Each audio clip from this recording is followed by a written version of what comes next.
สมุนไพรแต่ไปสุดไปลองแนมเบิ้งนี่เขาก็ฝากคือกันนะฝากรถจักรรถจักรใหญ่ก็มีเท่านี้แหละโอ้ วั วั ด ด เต็มอีกหารายได้ฝากอันนั่นดีแท้แล้วบอล จดตามมัธยใส่เอง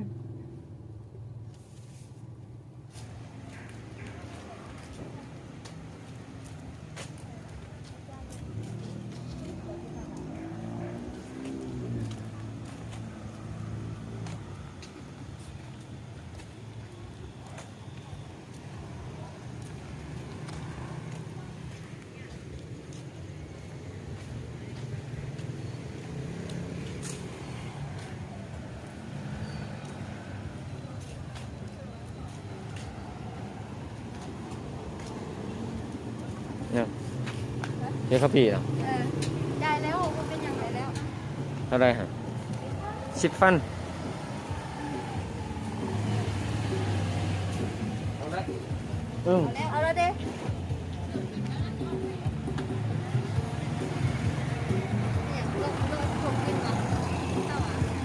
กินเข่า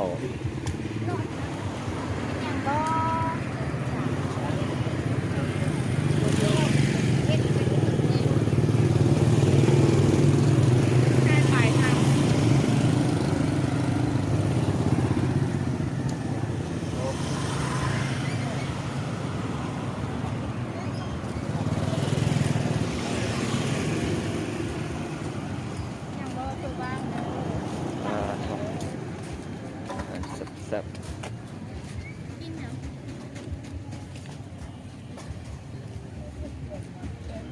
เข่าไว้เก่งงอก็มีตามกัน บ่ได้กินเข่า แกงละไม่กับพี่แกงเห็ดกับพี่ใช่บ่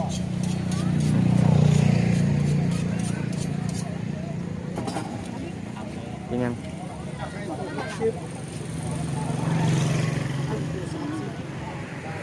เขาเป็นของยำเพราะว่าไข่นี่310,000โอ้ไข่ลูกเดือ2 3 4เอาเดี๋ยวก็ทำในตัวนี้ เสื้อผ้านะ นี่เด้อหันหอดตับเอาไปนั่งเด้อ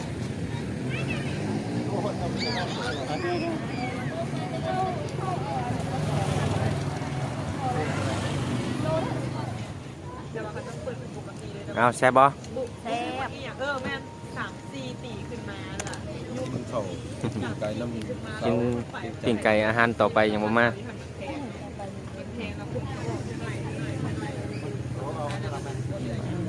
คนหลาย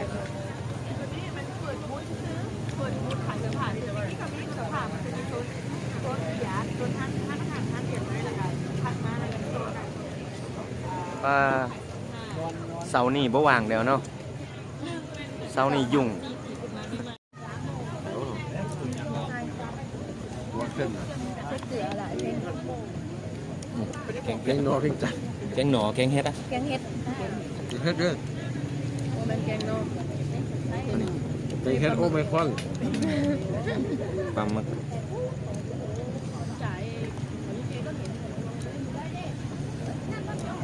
เห็นวันยุคโควิดแล้วเห็ดอันเห็ดเข้ม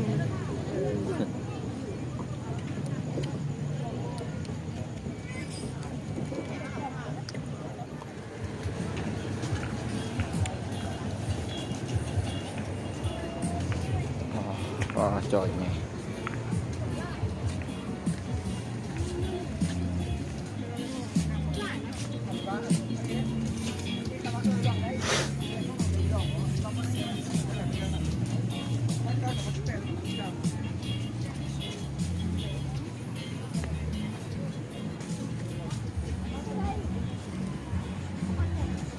เนาะส่งสันบ้างอ่ะนุ๊กส่งข้าสัน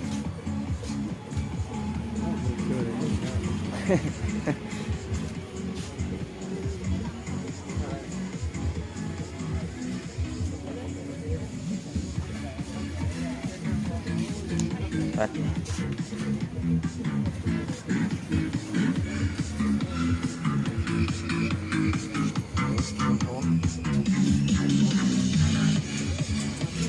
อ๋อเวียนกันแดด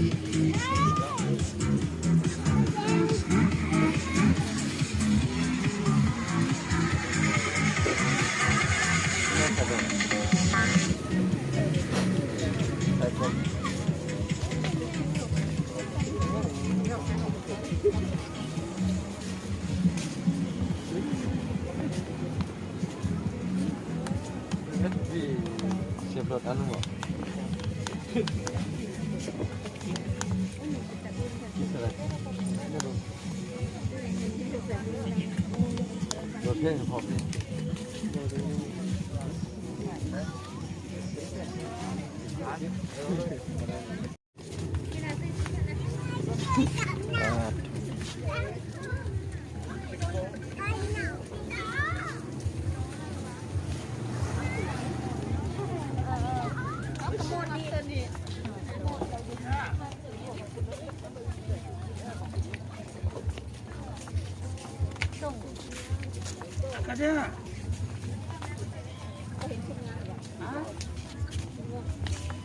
วัดเข้ามาเราคนก็หางนี่เนาะเบิ่งอยู่นอกคนสเต็มนี่เด้อ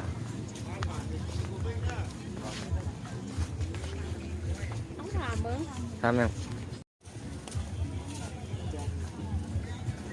นี่ออกใส่ปืนนี่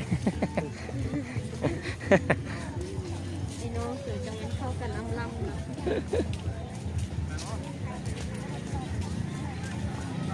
ร้านเหี่ยวโทรหา em có đấy ร้านเหี่ยวโทรหา em có โอ้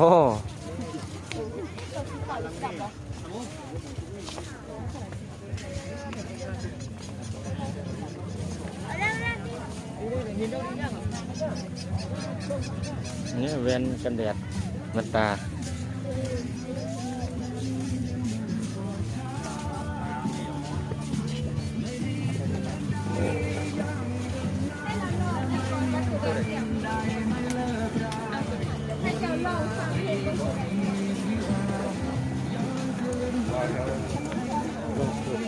เพ่งจะได้โอ้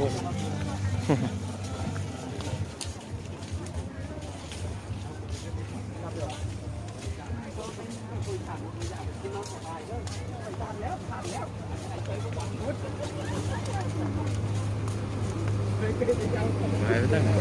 หายไป ปล่อยบ้าวันนี้เลยครับผมเรียนรู้เก็บ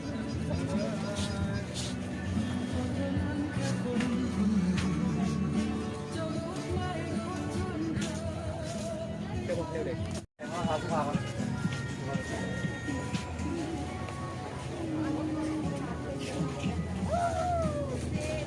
จะได้กันแดด ก็กันได้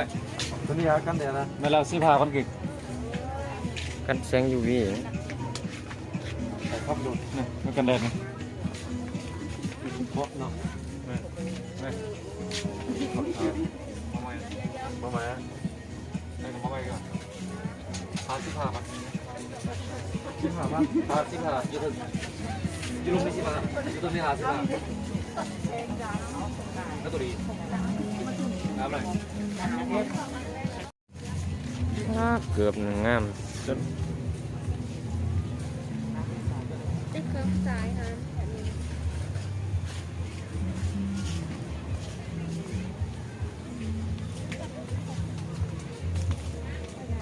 งามเนี่ยซื้อเลย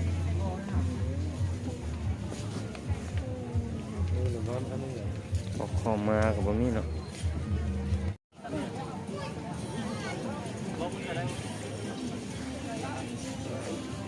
เห็นเท้าไม่มีขาวกัน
โอ้ยวัดคือแบบนั้นนะครับ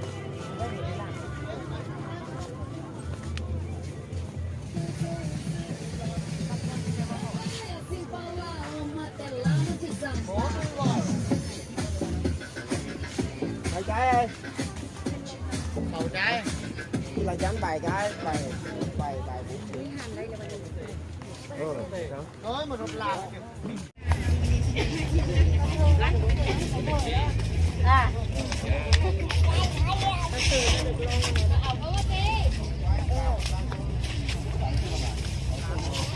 sup à, đúng không? Sup như đấy. sau đó không dùng บ่มีเด้อ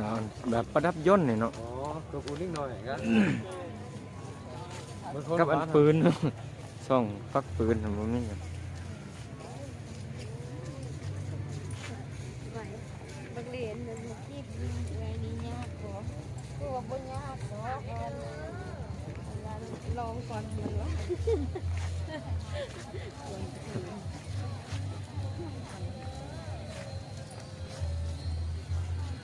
เสื้อยืด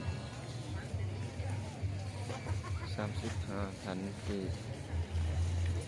กินกันกิน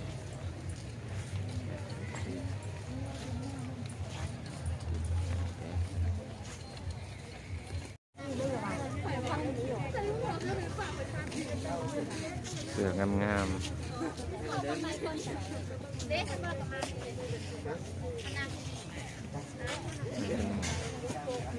ดำไปหมด ดำไปหมด 25,000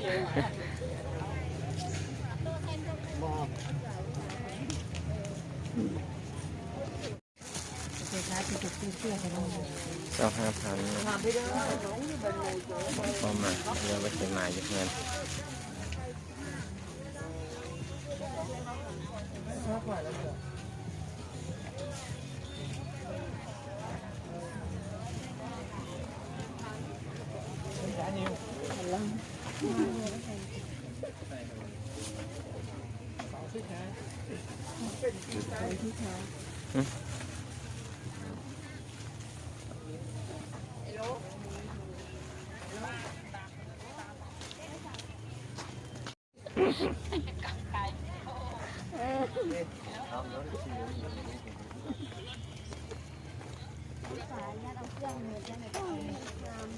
เ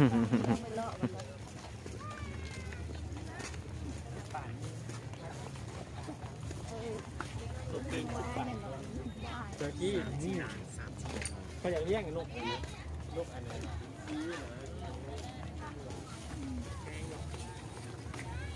จะหน่อยบอกเลิกต่างหูหน่อย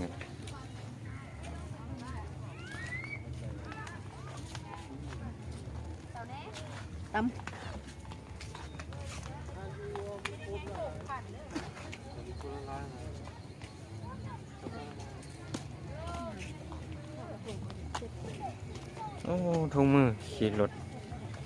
วักโมะ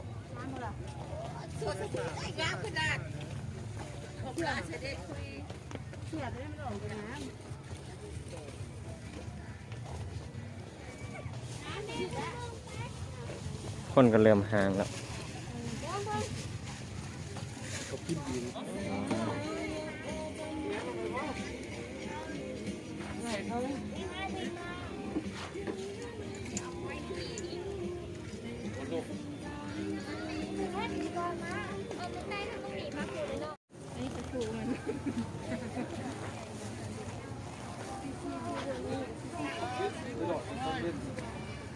อย่ามีมันสิหลงทางนะมาแม่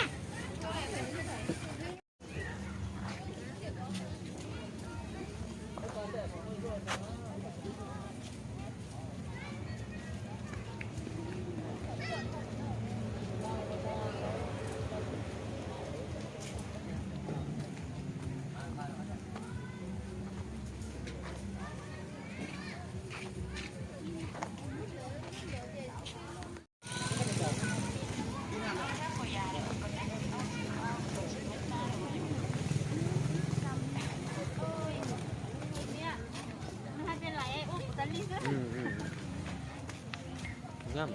ไหนตลกตะลิเขาอ่ะใส่กระปิกเลยนะ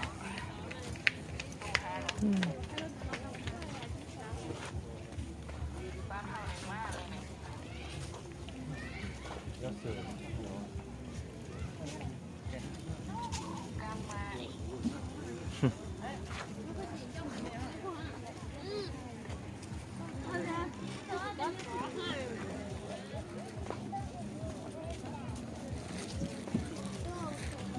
เอาไปพูดพยายามกัน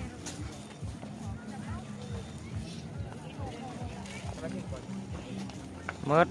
บัดนี้ ย้ำเราแต่ไป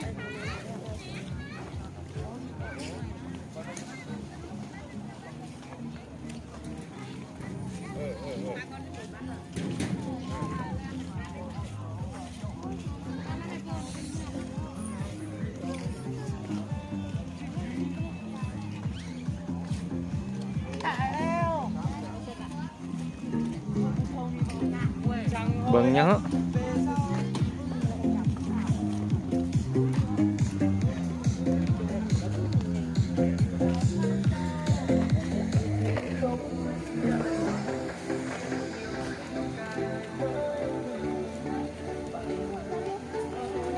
เขาก็เมียนเครื่องแล้วเนาะ 19 โมงครึ่ง เลิกหมดแล้วนี่ก็วันไหนวันโหลดไว้นี่หมดแล้วนี่ไปกลับ เต็มนู้น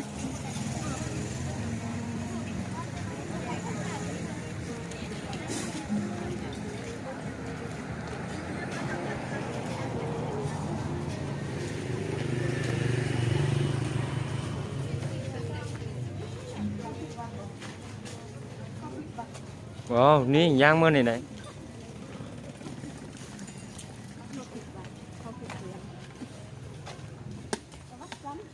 นี่นะ